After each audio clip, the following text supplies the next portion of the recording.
Bonjour à tous, merci d'être là. Eh ben dis donc, vous êtes nombreux ce matin, ça fait plaisir.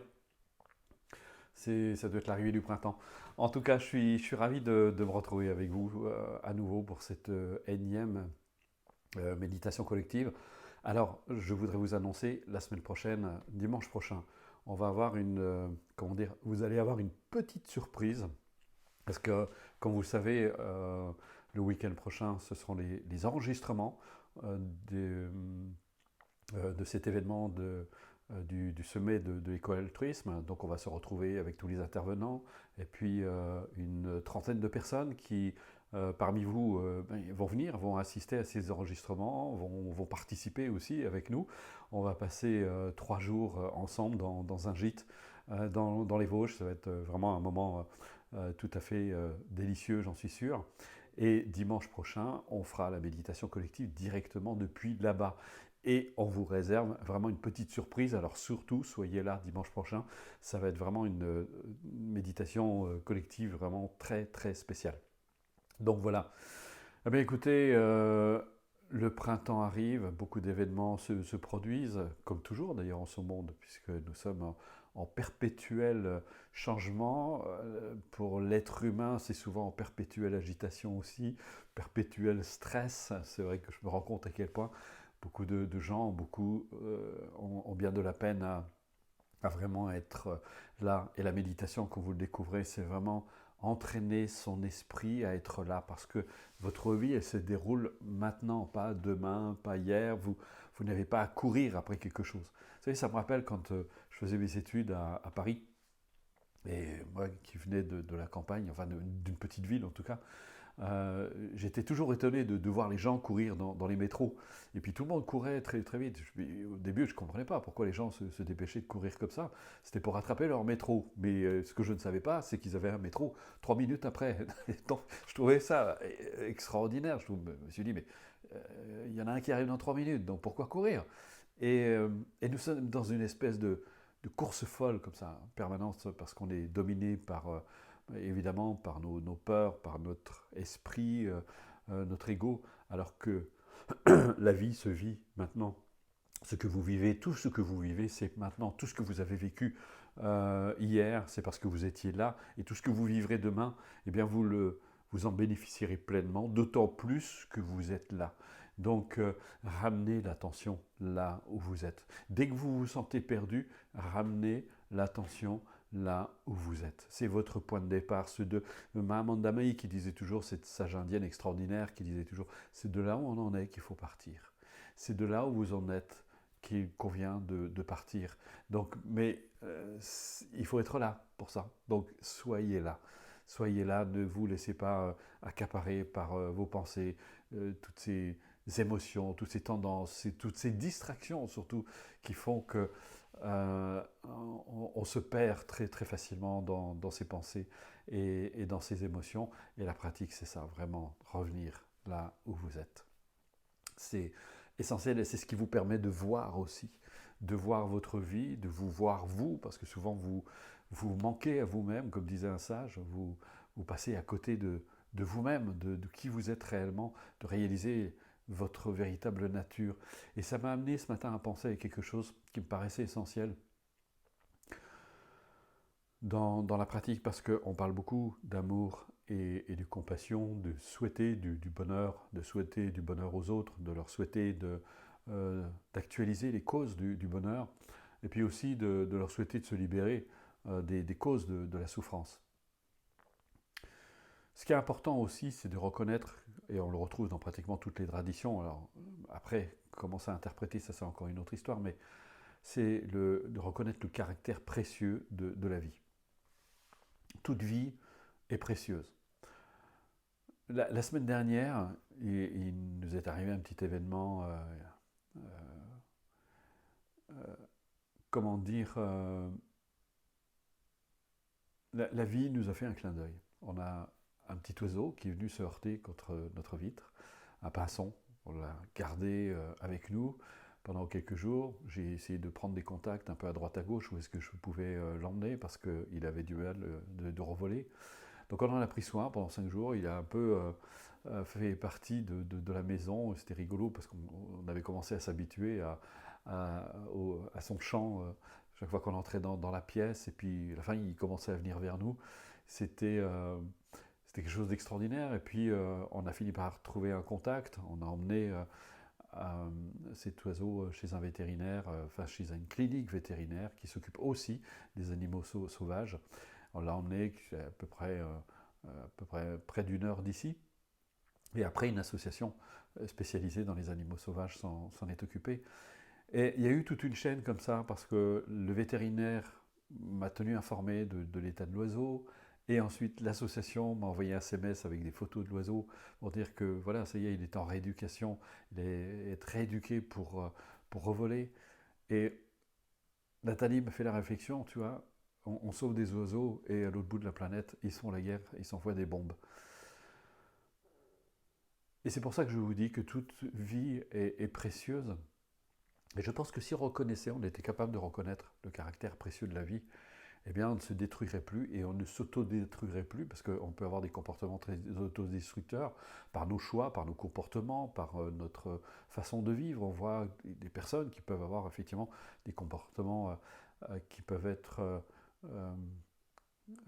altérer leur santé, par exemple. Je pense évidemment, alors il y en a peut-être parmi vous qui fument, ou les substances qu'on peut avaler à longueur de journée, ou justement, et c'est lié à un manque d'amour de soi, parce que si on avait suffisamment d'amour pour soi-même, eh bien on ne ferait pas ce genre de choses. On aurait du respect, on aurait du respect pour les autres. Et vous voyez que tout ça est interdépendant, c'est très lié.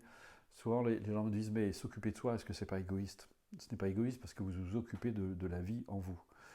Mais ce qui est important, c'est de reconnaître que votre vie est précieuse, votre vie a de la valeur. Mais la personne que vous avez en face, sa vie est précieuse. Sa vie a de la valeur. Et elle n'en a pas plus que vous, mais elle n'en a pas moins que vous. Et c'est important. Et vous n'en avez pas plus que lui, et vous n'en avez pas moins que lui. Votre vie a autant de valeur. Et quand vous pratiquez, c'est important que vous puissiez vraiment réaliser ça. Et vous verrez justement, c'est ça qui va vous libérer de l'ego. L'ego qui vous fait dire, moi je suis important, je suis plus important que les autres. Et pour ça que parfois on a des réactions quand justement une personne nous fait une remarque, on se sent blessé. C'est un problème d'ego.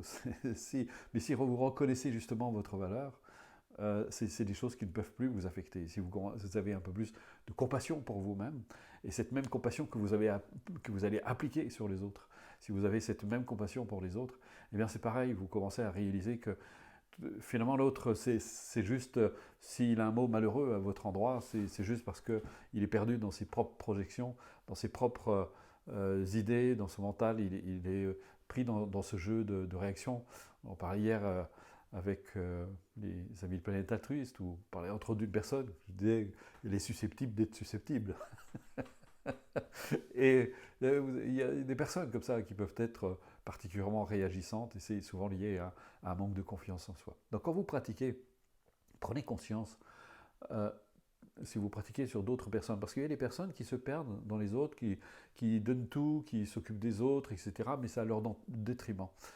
Et je pense que c'est quelque chose qui est peut-être motivation, qui n'est pas toujours très claire. Ça part de bons sentiments, mais l'intention n'est peut-être pas très claire. Peut-être que derrière, il y a justement un besoin d'être reconnu, un besoin d'être aimé, une façon de dire, regardez tout ce que je fais pour vous, regardez tout ce que je fais pour les autres, mais c'est à votre détriment. Et je pense que ça me rappelle une histoire que m'avait racontée, parce que je devais être un peu comme ça à l'époque, que m'avait raconté Shimon Ponche quand j'étais avec lui. Et il me raconte l'histoire du bon samaritain. Il disait, c'est un bon samaritain qui se promène dans la rue, et puis il voit au 5e étage, il y a une personne qui est prête à se jeter du 5e étage pour se suicider. Et donc, et le bon samaritain se met en dessous pour la récupérer. Et la personne qui voulait se suicider est sauvée, mais le bon samaritain, lui, est mort. Donc la personne qui aimait vivre, elle est morte, et puis la personne qui voulait mourir, eh bien, elle est encore en vie. Et parfois, les gens sont un petit peu comme ça. On veut sauver tout le monde sans se demander si c'est réellement leur désir ou leurs aspirations. Et on veut changer le monde, on veut changer son mari, on veut changer ses enfants, on veut changer sa femme. Mais là, c'est encore un autre sujet parce que on voudrait qu'il soit conforme à nos désirs. Peut-être qu'on n'a pas bien choisi. Et on se rend compte qu'on n'est peut-être pas tout à fait avec la bonne personne. Mais vraiment, vous verrez que, et Dalai Lama ne cesse de le dire quand il dit que la, l'amour et la compassion ont mis de la magie dans sa vie. Et je reviens sur cette notion parce que je me rends compte à quel point elle est vraiment pas claire pour la plupart des gens, cette notion de compassion où on a l'impression que euh, soit on va tout subir, soit... Enfin, il y a quelque chose de pas clair. La compassion, c'est reconnaître que nous sommes tous sous l'emprise de notre mental, de nos obscurcissements mentaux, de nos toxines mentales, comme les appellent les bouddhistes. Et que la compassion, on va vraiment souhaiter à chacun, on va se souhaiter à soi. C'est pour ça qu'il n'y a rien d'égoïste que de se souhaiter de puissais-je me libérer justement de tous mes obscurcissements mentaux, puissais-je avoir une vue claire. Il n'y a rien d'égoïste là, non, au contraire, c'est parce que si moi je me libère justement de mes obscurcissements mentaux, je vais pouvoir justement avoir une attitude beaucoup plus empreinte de bienveillance, de respect, d'amour à l'égard des autres. Puissais-je actualiser les causes du bonheur, c'est-à-dire puissais-je avoir plus d'amour, plus de compassion. Donc en quoi ça peut être égoïste justement de s'occuper de soi de cette manière. Et pareil, quand on va souhaiter vraiment du fond du cœur, puissent toutes ces personnes vraiment se libérer de leurs obscurcissements mentaux. Alors si vous êtes en rogne après quelqu'un, souvent dans une retraite, on avait une personne qui était vraiment remontée contre Macron. Alors je lui ai dit, essaie de transposer, essaie d'imaginer que Macron c'est ton fils, parce qu'elle avait l'âge que Macron soit son fils. Alors je lui ai dit, si c'était ton fils qui était voilà, dans cette situation, etc., qu'est-ce que tu ferais? Je lui ai dit, tu aurais autant de haine pour lui? Je lui ai dit non, bien sûr. Donc je lui ai dit, essaie de transposer. Mais ça ne veut pas dire que tu approuves ce qu'il fait, ça n'a rien à voir. Je lui ai dit, on a envie de dire à son fils, mais bougre d'andouille, qu'est-ce que tu fais, quoi, réveille-toi. Donc si tu as de la colère, et encore on ne sait pas, on n'est pas à sa place, on ne sait pas ce qu'il vit non plus. Donc on va être vraiment capable de lui souhaiter. Mais encore une fois, et je tiens à insister, parce que souvent c'est vraiment pas clair dans l'esprit, l'amour, la compassion, ça ne veut pas dire qu'on approuve le comportement des autres, mais justement, il faut bien faire la distinction entre l'être et ces comportements qui sont dictés justement par ces obscurcissements mentaux. Donc on a tout intérêt à lui souhaiter de se libérer vraiment de ces obscurcissements mentaux, parce qu'il ne fera plus toutes les horreurs qu'il peut faire. Donc c'est sur cette base que vous pouvez même souhaiter à des tortionnaires, à des escrocs, puissent vraiment ces personnes prendre conscience de ce qu'elles font, puissent-elles vraiment se libérer, réaliser, qu'elles se rendent compte, qu'elles prennent conscience de leurs obscurcissements mentaux, qu'elles puissent s'en libérer.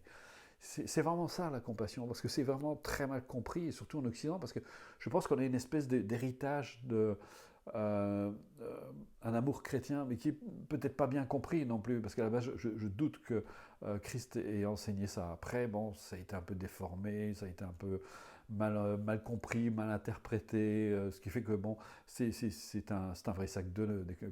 Et puis en plus, on a cet héritage du romantisme. Donc ça, c'est nos amis poètes qui nous ont partagé tout ça, et puis qui ont fait qu'on est dans une espèce de, comment dire, où finalement on a envie de vivre quelque chose avec l'autre, on le projette sur lui, et qui fait que finalement on n'aime pas l'autre, on aime l'idée qu'on se fait, on est très attaché aux sensations qu'il nous procure, qu'il nous fait vivre sur le moment-là, mais sachant que tout ça est impermanent, de toute façon ça ne sert pas à grand-chose à s'y attacher. Alors que l'amour et la compassion, ça c'est du solide, vous traversez toute votre vie avec, et ça vous rend plus heureux, plus accompli, plus stable. Donc ça c'est vraiment du solide. Donc voilà, petite introduction.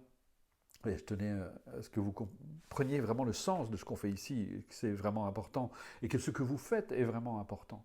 Votre pratique est vraiment importante, parce qu'elle vous libère aussi. La pratique est là pour vous libérer, et pas pour vous enfermer dans une espèce de tradition comme ça, où euh, vous avez souvent les gens ont besoin, ils s'enferment dans des traditions parce qu'ils veulent, voilà, ils cherchent une espèce de pensée unique où tout le monde pense pareil, on est ensemble, on pense pareil, on est content, on pense pareil. Voilà, donc il n'y a plus de tolérance, il n'y a plus rien.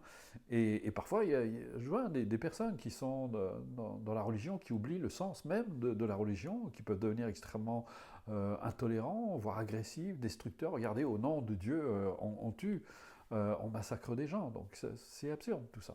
Ça n'a vraiment pas de sens. Donc c'est vraiment de retrouver le sens de toutes ces, à la base de toutes ces traditions. Donc ne vous laissez pas enfermer justement dans une façon de penser. C'est garder toujours votre esprit grand ouvert. Apprenez, apprenez toujours, apprenez.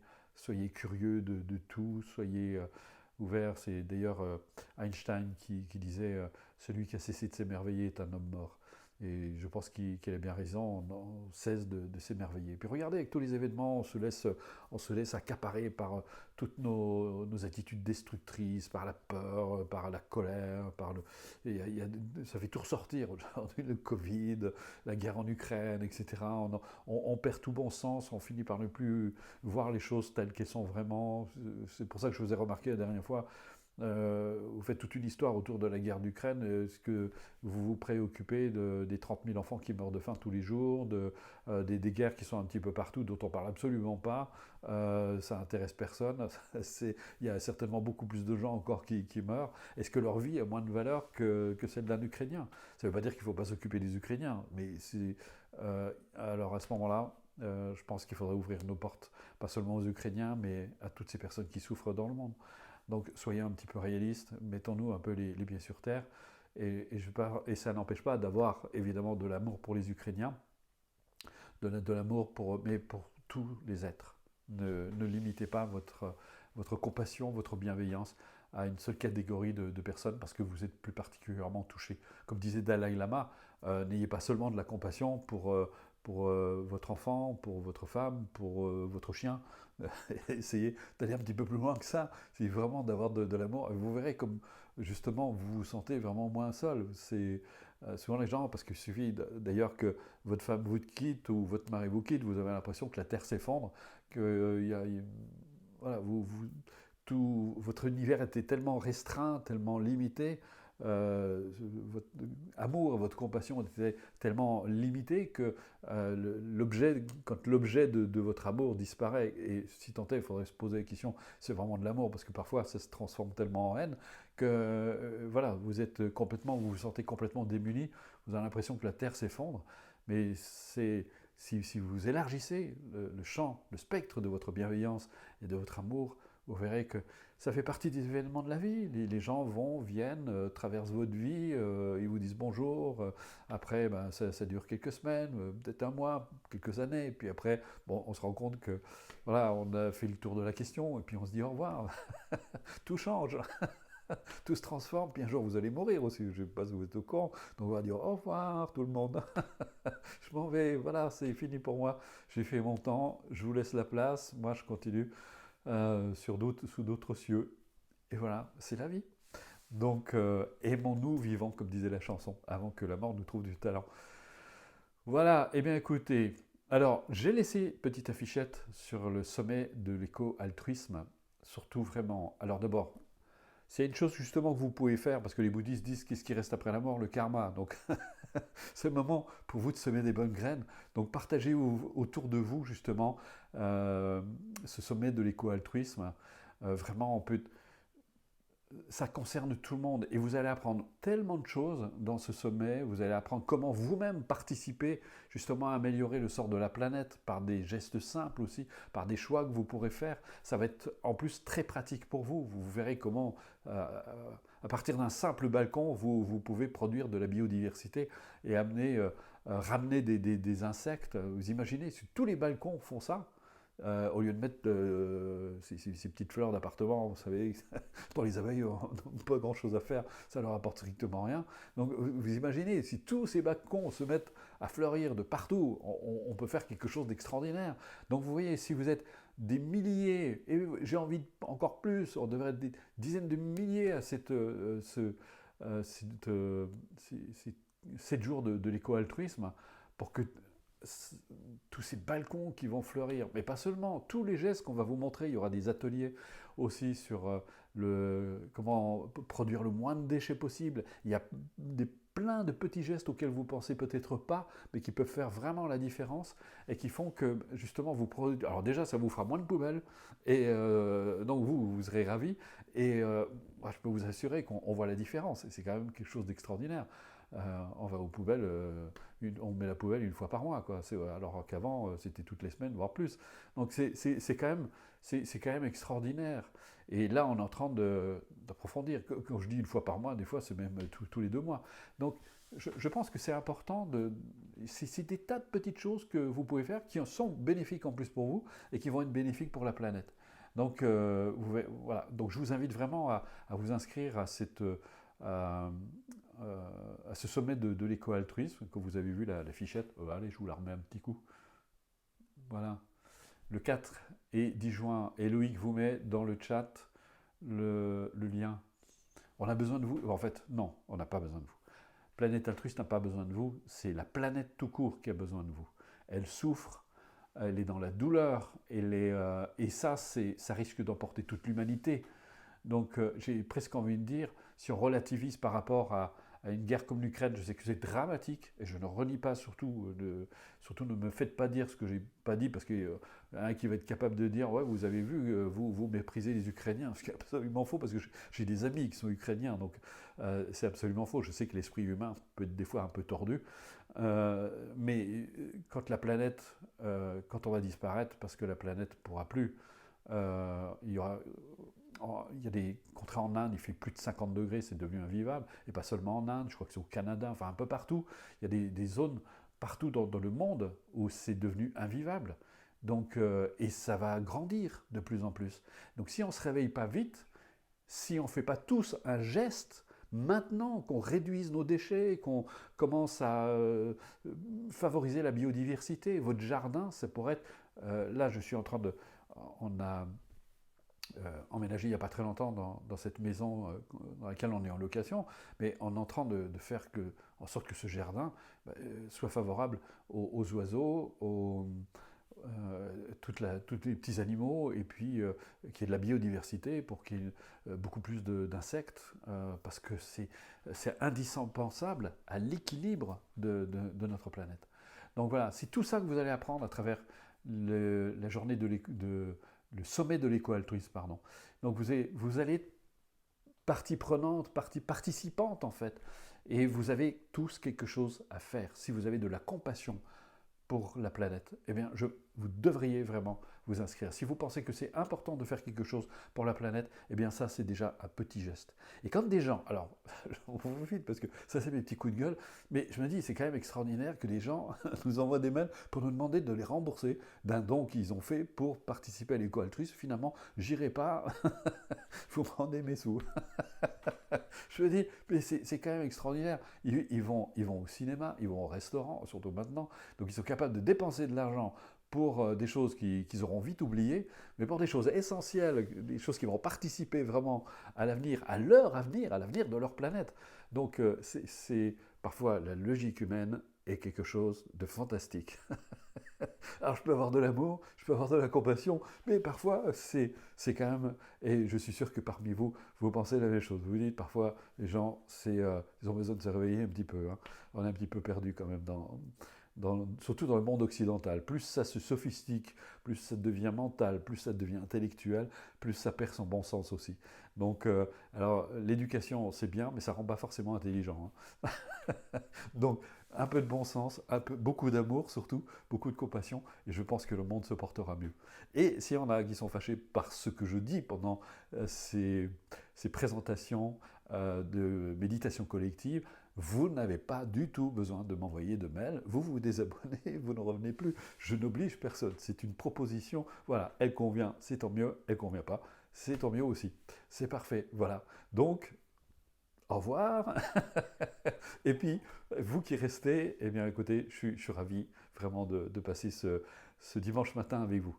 Alors, petite pratique, comme on fait d'habitude.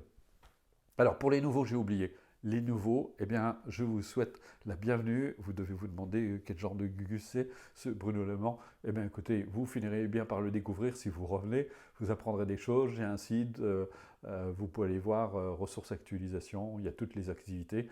Et puis surtout, l'activité de Planète Altruiste, qui est l'activité de l'association humanitaire dont je suis le président et le fondateur. Et Nathalie, Loïc sont les cofondateurs. Et JB nous a rejoint, Jean-Baptiste nous a rejoint il n'y a pas très longtemps. Voilà, donc maintenant vous savez tout pour les nouveaux, et puis on va passer. Donc on introduit toujours cette petite méditation par une prière de motivation. On pourrait peut-être faire, mais je ne l'ai pas sous la main, il faudrait que je charge la dédicace, elle est pas mal aussi. Allez, on y va. Par le pouvoir et la vérité de cette pratique, puissent tous les êtres jouir du bonheur. Puisse chacun de mes actes, de mes gestes, chacune de mes paroles contribuer à l'éveil de tous. Puisse ma vie tout entière devenir un phare pour ceux et celles qui errent dans la souffrance. Puissais-je, par ma propre motivation, mes efforts personnels et mes réalisations, susciter ce même désir d'accomplissement chez les autres. Que toute ma vie, et quoi que je fasse, soit une œuvre, une lumière de liberté et de joie pour autrui. Vous ne trouvez pas que c'est magnifique, ce genre de motivation, de souhaiter être un repère pour les autres, une source d'inspiration Alors il y a certainement votre ego qui vous dit oh, mais moi, vous faites votre crise de modestie. Vous prenez conscience de votre valeur, de tout ce que vous pouvez apporter. Votre différence est importante. Ce que vous êtes par nature est important. A de la valeur. Et c'est ça que vous apportez aux autres. Donc voilà, je vous propose de vous installer dans une position confortable. Le dos droit sans être rigide.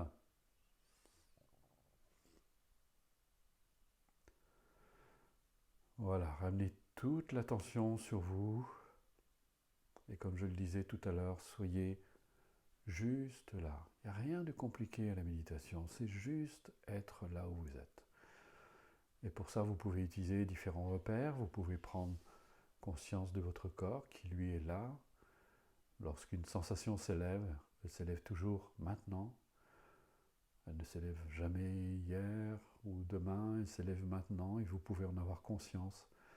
Et c'est un bon moyen d'être là où vous êtes. Juste là où vous êtes. Vous amenez cette qualité de présence sans vous préoccuper de quoi que ce soit, de vos pensées, de ce qui devrait être ou pas, de juste être là. Voilà, vous pouvez prendre conscience de ce corps. Vous n'en avez pas conscience, mais des milliards d'échanges se produisent au moment même où vous faites votre pratique et en permanence, tout le temps. Votre corps est une vie extraordinaire, un lieu d'échange, d'interaction permanente.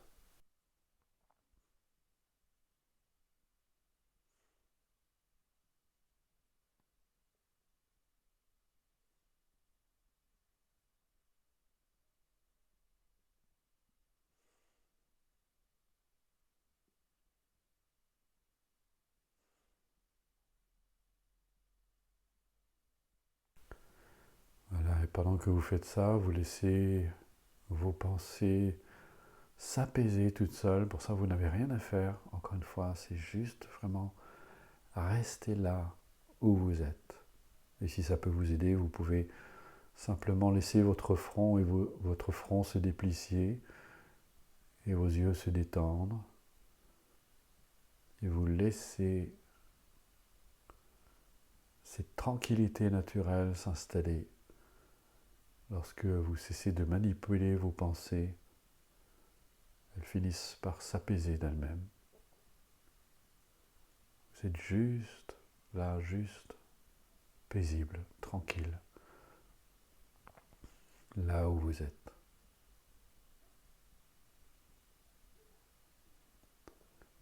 Vous pouvez aussi utiliser le souffle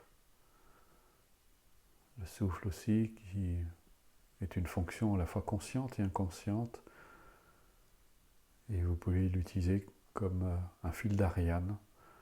Pour ne pas vous perdre dans vos pensées, vous pouvez juste regarder votre corps qui respire tout seul, naturellement, sans que vous ayez besoin d'intervenir. Ça respire tout seul en vous. Laissez être. Et là, je vous laisse quelques instants en silence pour procéder.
Je vous propose pour aujourd'hui de pratiquer la technique d'équanimité des sentiments. Laissez-vous simplement guider si vous venez pour la première fois. Pour cela, vous allez penser à quelqu'un que vous aimez bien, une personne avec qui vous avez euh, une bonne et saine relation. Si vous avez du mal à trouver ce genre de personne, vous pouvez penser à un petit enfant, de le voir dans des moments privilégiés, de le voir avec cette joie, cette innocence première. Et vous allez ouvrir votre cœur à cette personne ou à ce petit enfant. Cela peut être un petit animal aussi. Et laissez-vous toucher et souhaitez à cette personne ou à cet être, dans tous les cas, souhaitez à cette personne de trouver, de réaliser tout au long de son existence, de réaliser les causes du bonheur, de les actualiser. Puisse-t-elle vraiment faire exister en elle-même ces causes du bonheur, de laisser émaner d'elle cet amour et cette compassion, et puisse-t-elle aussi se libérer de ses propres obscurcissements mentaux, de ce qui fait obstacle, de ce qui peut faire obstacle à son bonheur. Puisse-t-elle vraiment se libérer de cela. Allez-y, souhaitez-lui vraiment du plus profond de votre cœur, puisque vous aimez cette personne, puisse-t-elle vraiment être libre de toutes ces pensées, ces émotions qui viennent parfois trahir notre sérénité, notre tranquillité d'esprit.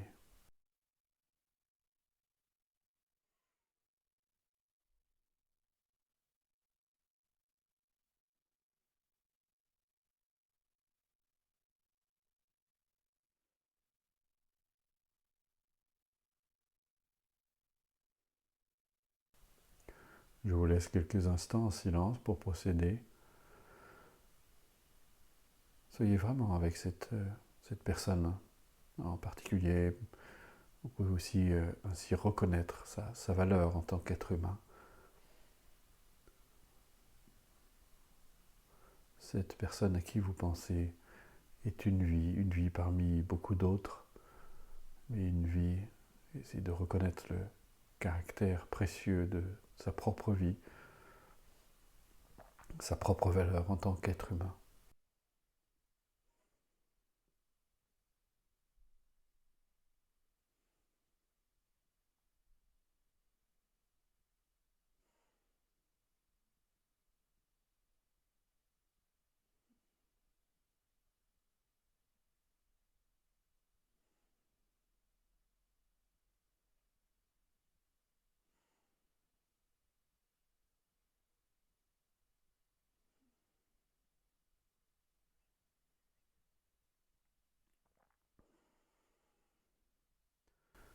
Voilà, maintenant que vous êtes dans cet état d'esprit, vous allez pouvoir élargir le spectre de votre bienveillance, de votre amour, de votre compassion, et vous allez penser à toutes ces personnes que vous croisez au quotidien pour qui on va dire, vos sentiments sont plutôt neutres. Vous ne le connaissez pas particulièrement, mais ils font partie de votre existence.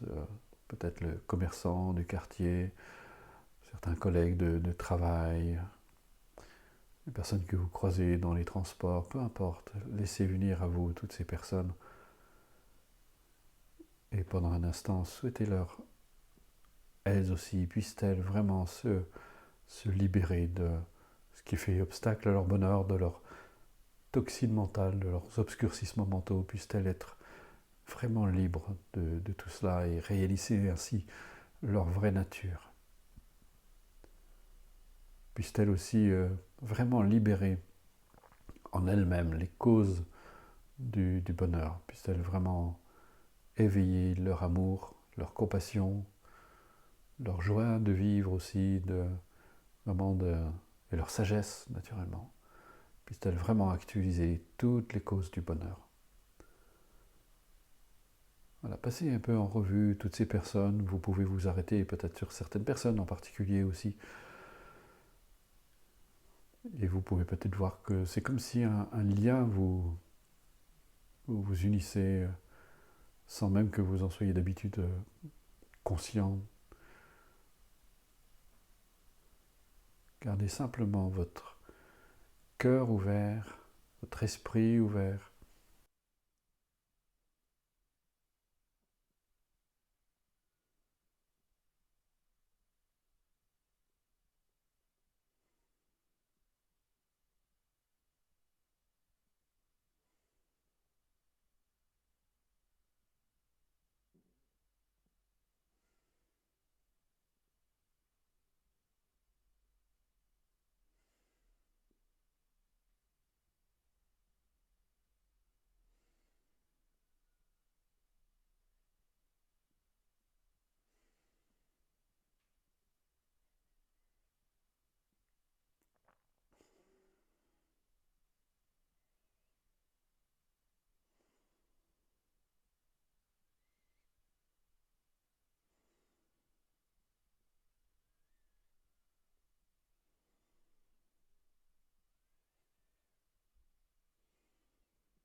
Voilà, et on va élargir encore un peu plus le spectre de notre bienveillance.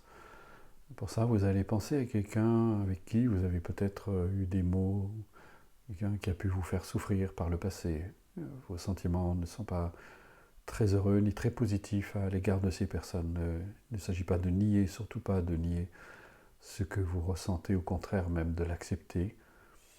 Mais au-delà de ces sentiments qui vous sont tout à fait personnels, qui sont liés à votre relation avec cette personne peut aussi se libérer des causes de la souffrance. Peut-être auriez-vous eu une meilleure relation avec elle si ça avait été le cas. Donc, de ce point de vue-là, vous pouvez vraiment souhaiter à cette personne de se libérer, puisse-t-elle, il ne s'agit pas de faire preuve de condescendance à son égard, mais vraiment de manière très très authentique, puisse-t-elle vraiment être libre de ses propres obscurcissements mentaux, puisse-t-elle se, se libérer de ce qui l'empêche de réaliser pleinement ce qu'elle est, d'actualiser vraiment les causes du bonheur.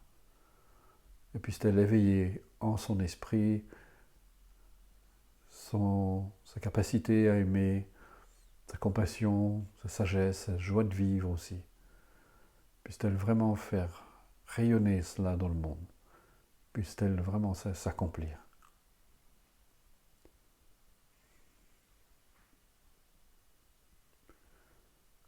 Alors ne prenez pas quelqu'un avec qui vous avez une... c'est trop douloureux, essayez déjà de commencer avec des personnes avec qui vous avez peut-être un peu de difficultés, mais ce n'est pas très impactant dans votre vie. Allez-y, je vous laisse faire en silence.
Voilà, maintenant vous allez penser à vous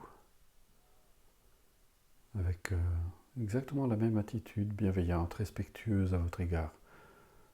Puissais-je moi aussi me libérer de mes propres obscurcissements mentaux? Puissais-je être libre de toutes ces pensées, émotions qui viennent trahir ma sérénité, ma paix intérieure? Puissais-je ainsi avoir davantage conscience de ma véritable nature, de ma vraie valeur, de la vie que j'incarne? Puissais-je aussi réaliser, actualiser les causes de bonheur?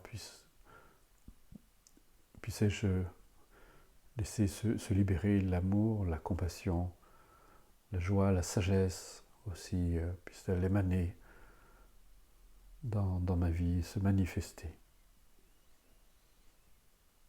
Là aussi, je vous laisse quelques instants en silence pour procéder.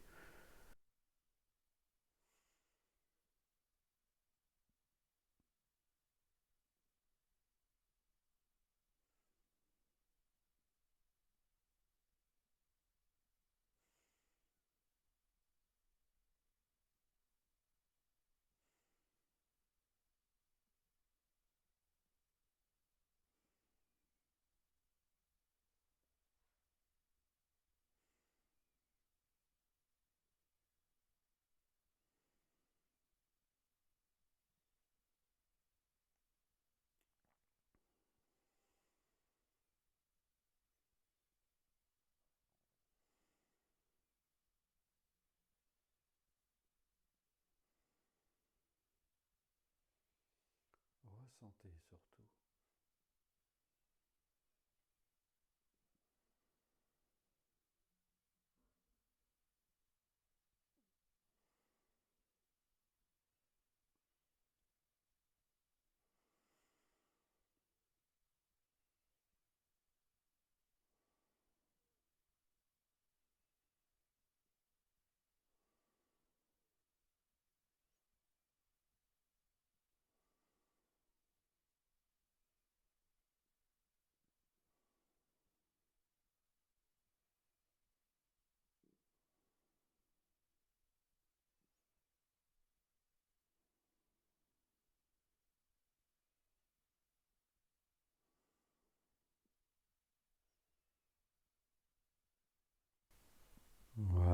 pouvez commencer à revenir tranquillement dans votre état d'esprit habituel.